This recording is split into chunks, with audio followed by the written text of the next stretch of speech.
millions of, I don't know if it was tons, Ray, or pounds of nuclear waste, and she worked there. Over a million pounds of radioactive waste. Oh, wow.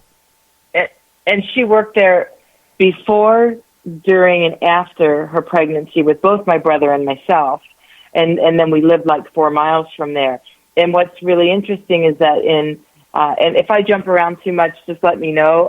But when I did my first regression with Leo in 2008, I had said something really strange, and I always thought, what the heck did I mean by that? And I haven't studied or listened to all of my regressions. I did listen to the first one and a little bit of the second, and then, of course, Ray transcribed them, and I read them as we were editing the book. But, I didn't sit around and listen to them because I pretty much remember from the regression what I talked about. But I said something in my first one that I found really odd, and it wasn't until 10 years later that it made sense to me when Ray was investigating the book, and that was that I said that the ETs were really, like, they were communicating with each other around me during an early experience, and they telepathically, I heard them say that they were surprised that I was as strong as I am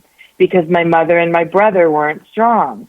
And, I thought, that's just really strange. Why would I say that? Well, then fast forward 10 years when Ray's working on this book, he discovers that the place where my mother worked was spewing out all of this radioactive waste. And, and like I said, my mom worked there before, during, and after pregnancy, and we lived there in that community. But what Ray discovered was that they actually had UFO sightings over that facility. And Ray, you may want to elaborate on that. But for me, that was, kind of a tie-in, because I always thought that they kind of found me because of my close proximity to Wright-Patterson, because I grew up, 40 minutes away from Wright-Pat. But this makes more sense to me. Now, some of my other contactee friends said, they've been, checking your family out for way longer than that. But I don't know. I just know that for me, it made sense that, that my mother had worked in this place, and that in my first regression, I talked about my health and their lack of health. And then, Ray found out, about this facility and what was happening. And it certainly could have caused my mother's very severe autoimmune disease. But further to that, it just, because they filmed UFOs over it, they chased UFOs around it. There were other people who had experiences and sightings in my local neighborhood. And Ray, do you want to elaborate a little bit on that? Well, it's up to our guest, Gary, if he'd like me to elaborate on that. Well, before we do, and I do want you to, I want to go back when this all was transpiring, when your mom worked for this company, it was producing lead. Do you know what type of company it was? Or Ray, do you know what it was? And what years was this? Yeah, for 2 decades, down in a little town called Fernald, which is just about 15 miles to the northwest of Cincinnati, they were producing enriched radioactive products for the atomic weapons of the United States of America. And it was a very deep and involved process. And when all was said and done, they had, as part of, this is how blatant and basically how ignorant these people were and how criminal they were. When all was said and done and the EPA and their forerunners went in there to assess what was going on, they discovered that as part of a normal process, which was approved within that company, they were venting radioactive material. They would catch it in these scrubbers, and then they would just vent some of it. And when all was said and done, they had calculated that over 1 million pounds of radioactive materials were leached into the air, the water, and the earth. And in fact, when studies were done, because people were coming forward saying, there's been no cancers in my family, and my entire family here, living within hand grenade range of Fernald, we all have these cancers. So there was one particularly striking study done by the University of Cincinnati, and they discovered that the types of cancers and the amount of cancers in the population was astronomically higher than you would find in a normal population. So it was clear evidence that the radioactive material was affecting the residents in that area, and it was huge. And the reason that I immediately knew where Victoria's mother was working was because I had been living in southwestern Ohio for maybe a decade when the news first hit the headlines about Fernald. And as soon as she said lead, I said, "Oh, that's National Lead of Ohio." And immediately, I dug into newspaper clippings and that, and dug out all of the particulars. But so it was basically a part of the atomic weapons production, and it was just catastrophic what happened down there. Well, I can see it being leached in the soil, in the water and all that, because up here near Tacoma, at one point of my marriage with my wife and kids, we lived about, maybe 5-6 miles from a plant that was producing all the way from the 1880s all the way up to the 60s arsenic like you wouldn't believe. And when they went around checking people's property, arsenic levels way past what is healthy was in everybody's yard and stuff like that. They spent millions and millions of dollars, trucking out soil and replacing soil and tearing the plant down, and also doing a lot of that to people's properties. They come out and just dig out your dirt and replace it because they were trying to get rid of all this arsenic. Now, can you imagine a place that is producing this radioactive waste? It is being dumped out. It's going to be everywhere. So, again, what time frame was this? What years? I believe that... I was sorry. Go ahead. Well, Victoria, you can tell them the year of your birth, and then we can work around that. I think my mom worked there from, I would say, 60 to 66, maybe. Because, my mom was really sick. She had one of the most severe cases of rheumatoid arthritis. In fact, they did a lot of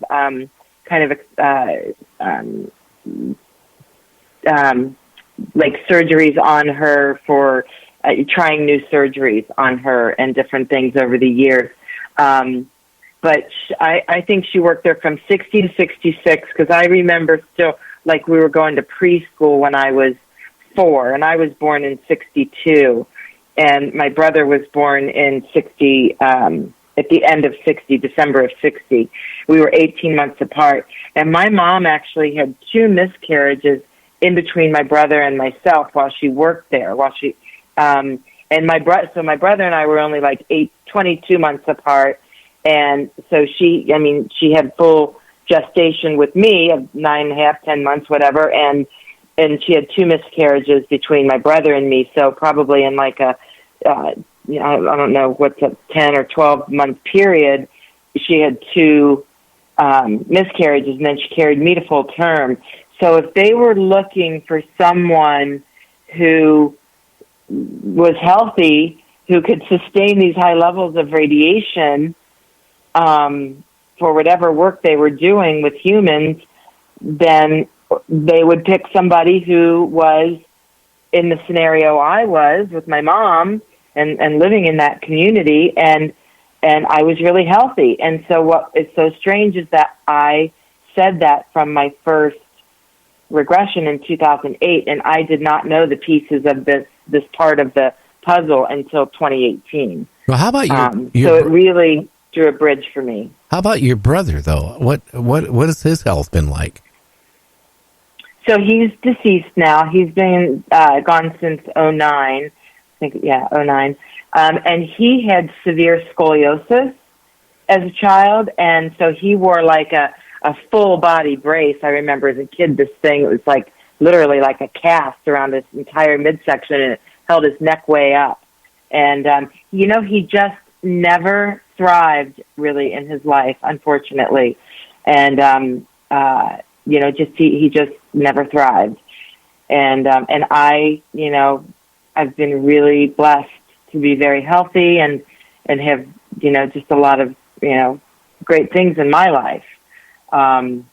So if they were looking for somebody who could sustain this radiation, then, they would probably be exploring people like me. Now, I got to ask you guys a question. And Ray, did you do any checking to find out how many people in that community around that plant had various forms of cancers and different illnesses and stuff like that? Yeah, two things. I'll answer that in just one second. The plant was active from 1951 to 1989. So you had 38 years of activity. Yes, what I did is there was a class action suit, and I wound up finding the attorney who represented the people in the class action suit, and it was in the thousands, almost 10,000 people.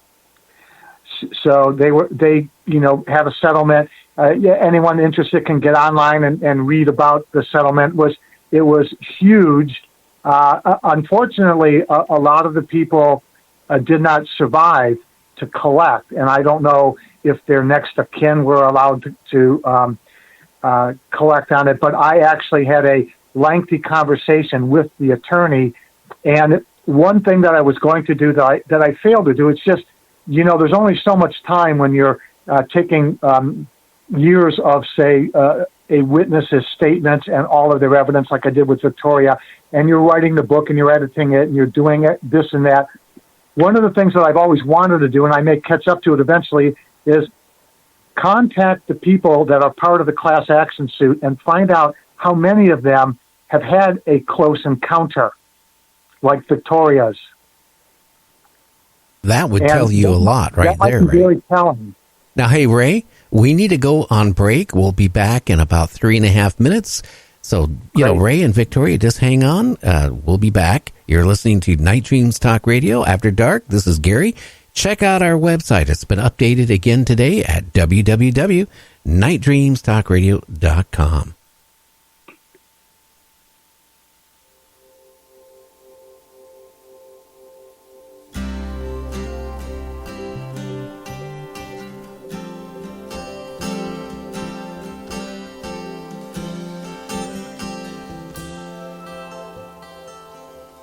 You and I, living in the strangest of times, on my hill, watching while the cities rise from the cleft that we left when the sun beat it down.